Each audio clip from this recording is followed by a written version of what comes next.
Good morning, students. In the last topic, we have discussed about the vectors, various type of vectors, and in the last topic, we have discussed the displacement and position vector. Now, we will discuss the more information about the vectors. जब हम vectors को read करते हैं तो हमारे पास कुछ laws हम use करते हैं। तो यहाँ पर देखो, सबसे पहले है multiplication of a vector by a real number. तो जब हम किसी रियल नंबर से वेक्टर को मल्टीप्लाई करेंगे, जैसे हमारे पास एक वेक्टर ए है, तो हम इसको रियल नंबर मान लिया 5 से मल्टीप्लाई करेंगे तो 5a वेक्टर हो जाएगा। ठीक है, तो उसका मैग्नीट्यूड क्या होगा, 5 टाइम्स इंक्रीज हो जाएगा और डायरेक्शन क्या रहेगी, सेम। हम कह सकते हैं the multiplication of a vector A by a real number n, तो कोई भी रियल नंबर हम n से कंसीडर कर सकते हैं, बिकम्स अनोदर वेक्टर na, तो एक नया वेक्टर बन गया na। It's magnitudes becomes n times, तो उसका जो मैग्नीट्यूड है, उसकी जो क्वांटिटी है वो 5 गुना बढ़ जाएगी। The magnitude of the given vector, जो कि एक गिवन वेक्टर की वैल्यू है, उससे 5 टाइम्स इंक्रीज हो जाएगी या n टाइम्स इंक्रीज हो जाएगी। इट्स डायरेक्शन इज सेम और अपोजिट, तो उसकी डायरेक्शन चाहे तो सेम रहेगी या अपोजिट हो जाएगी, एज दैट ऑफ ए, जो कि ए वेक्टर की है। According to n is positive, या n की वैल्यू पॉजिटिव है तो 5 टाइम्स इंक्रीज हो जाएगी, और माइनस है तो वो नेगेटिव हो जाएगी वैल्यू वो। ठीक है, तो हम फॉर्मूले की फॉर्म में लिख सकते हैं, n से मल्टीप्लाई कर देंगे किसी वेक्टर को तो वो नया वेक्टर क्या बनेगा, na।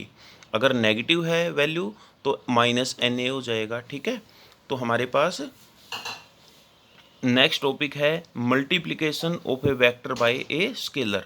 जब हम एक वेक्टर को एक स्केलर क्वांटिटी के साथ मल्टीप्लाई करेंगे तब क्या होगा।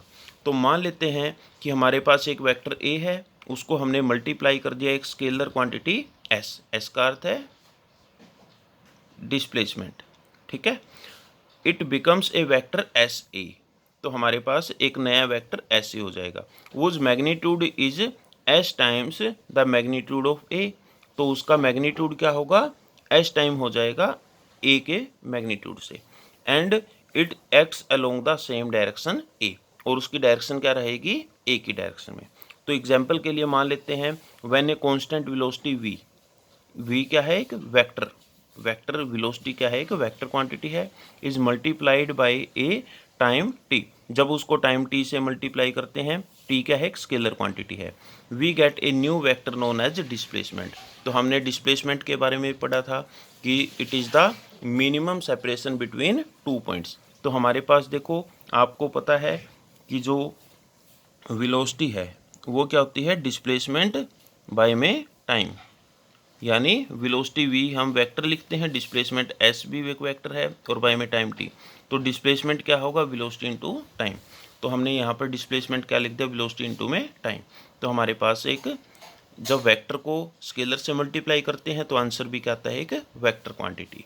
ठीक है, अब है रिजल्टेंट वेक्टर। रिजल्टेंट वेक्टर क्या होता है, मान लिया हमारे पास 2 या 2 से ज़्यादा वेक्टर हैं, एक वेक्टर p है और एक क्यू है, तो इन दोनों को मिलाकर एक सिंगल वेक्टर ड्रा करें जो कि सेम इफेक्ट प्रोड्यूस करेगा जो कि दो अलग अलग वेक्टर प्रोड्यूस करते हैं, तो इसके लिए हम उसको बोलते हैं रिजल्टेंट वेक्टर। तो हम कह सकते हैं, द रिजल्टेंट वेक्टर ऑफ 2 और more vectors is defined as that single vector which produces the same effect as is produced by individual vectors together। जो कि 2 या 2 से अधिक वेक्टर्स के द्वारा अलग अलग प्रोड्यूस किया जाता है इफेक्ट, वो एक सिंगल वेक्टर प्रोड्यूस कर सकता है, जिसको हम रिजल्टेंट वेक्टर आर से नोट कर सकते हैं। ठीक है, अब इसके कुछ मैं आपको रूल्स बताता हूँ। तो सबसे पहले फर्स्ट रूल है, when the 2 vectors are acting in same direction.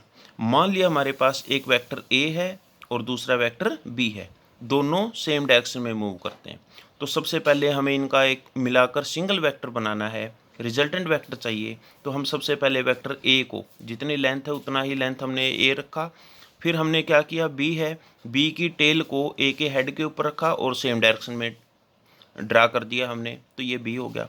तो हम ए और बी जब देखेंगे तो दोनों का मैग्नीट्यूड तो क्या हो जाएगा, ऐड हो जाएगा, और डायरेक्शन क्या रहेगी, सेम। तो एक रिजल्टेंट वेक्टर मिलेगा हमें जो किसके इक्वल होगा, ए प्लस बी के। ठीक है। अब सेकंड है when the two vectors are acting in opposite direction. अब यहाँ पर मैंने ए वेक्टर ए को ड्रा कर दिया और ये बी वेक्टर है अपोजिट डायरेक्शन में ड्रा कर दिया, ठीक है। तो इनका रिजल्टेंट कैसे निकालोगे, दोनों देखो अपोजिट डायरेक्शन में है, ए और बी क्या है, एक दूसरे के अपोजिट हैं। तो यहाँ पर सबसे पहले ए वेक्टर को ड्रा किया, फिर मैंने क्या किया, बी है उसकी टेल को ए के हेड के ऊपर रखा और उसी डायरेक्शन में ड्रा कर दिया जिस डायरेक्शन में वेक्टर बी है। तो हमने ड्रा करने के बाद ये यहाँ तक आया। तो ये जो मैग्नीट्यूड है ये इतना बचा, तो हमने इतना मैग्नीट्यूड ड्रा करके उसकी डायरेक्शन क्या है, ए वाली डायरेक्शन में होगी, ठीक है। तो हमारे पास रिजल्टेंट वेक्टर क्या आएगा, ए माइनस बी, ठीक है। अब हमारे पास मैंने मान लिया कि दो या दो से ज़्यादा वेक्टर हों और अलग अलग एंगल पर लग रहे हैं।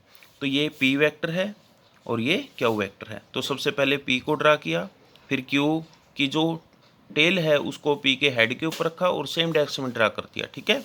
तो हमारे पास रिजल्टेंट वेक्टर क्या होगा, जो क्यू वेक्टर है उसके हेड के साथ हम पी वेक्टर की टेल को मिला देंगे, तो हमारे पास एक नया वेक्टर बनेगा that is P plus Q. तो ये हमारे पास कुछ एंगल पर लगे तो हम ऐसे ड्रा करते हैं। तो जो नेक्स्ट टॉपिक होगा उसमें हम पढ़ेंगे कि उसका मैग्नीट्यूड कितना होगा, उसका कितने एंगल पर होगा, ठीक है। यानी जैसे हम देखें आर वेक्टर है वो पी के साथ कितना एंगल बनाएगा, तो ये चीज़ें हम फाइंड आउट करना सीखेंगे, ठीक है। तो आज आपने इन्हीं टॉपिक्स के बारे में स्टडी करना है। Thank you.